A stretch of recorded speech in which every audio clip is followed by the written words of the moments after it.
So, Ellen, interesting jobs people have. Oyster shucker. Now, how did that come about?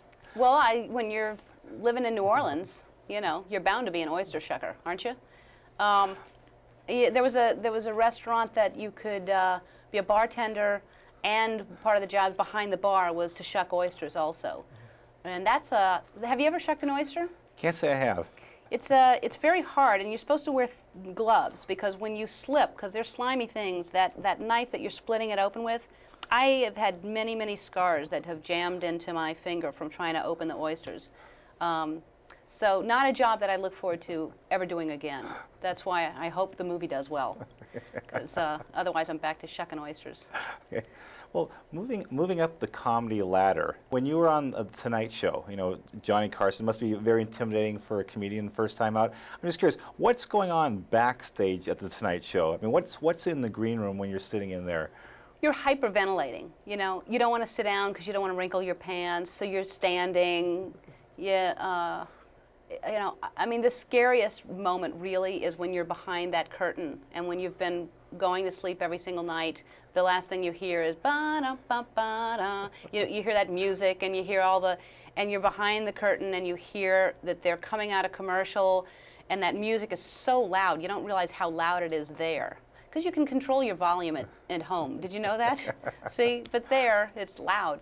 And so you're behind the curtain, and they're like, you know, telling you, you know, just to relax, and you're going to be fine, and all. And I was doing the phone call to God, and there's a line in there I can't say.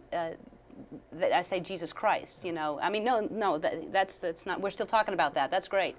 But you can't say Jesus Christ on television, which you'll probably have to bleep this. But like right before the curtains were open, the guy said, "Remember, you can't say Jesus Christ." And I'm like walking out, going, you know, it's panic. It's like, you know, you're trying to relax, you're trying to ignore everything, you're trying to do what you do that you've been doing for years, and yet that the lights and the cameras and everything, and Johnny Carson's over there, and Ed McMahon and Doc Severinsen, and it's just this weird, you know, like crazy Loathing in Las Vegas feeling.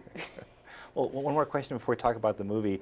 When you got the funniest person in America thing, how much of a double-edged sword was that? And did you see the ugly side of other comics after that? Oh, yeah. I'd have a bad night, which you're bound to. You're bound to, like, you know, I played a Marine base, 300 Marines who did not think I was funny at all.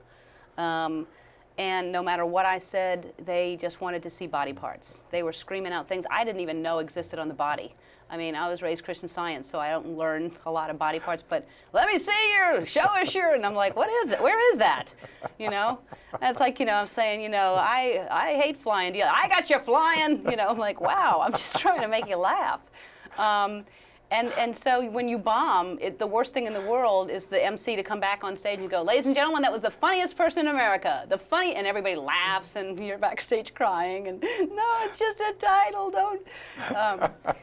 Thanks for bringing it up. It's horrible memories.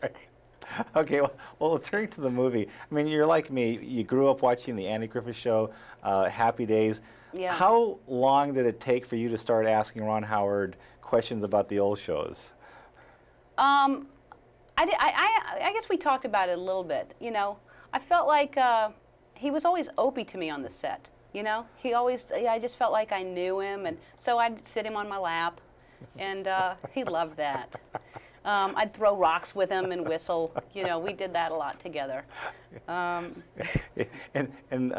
Really last quick question. Now, getting recognized, weird places to be recognized. How do you handle being recognized in the ladies' room? I was just going to say, that's the weirdest thing, because they just want to start talking to you.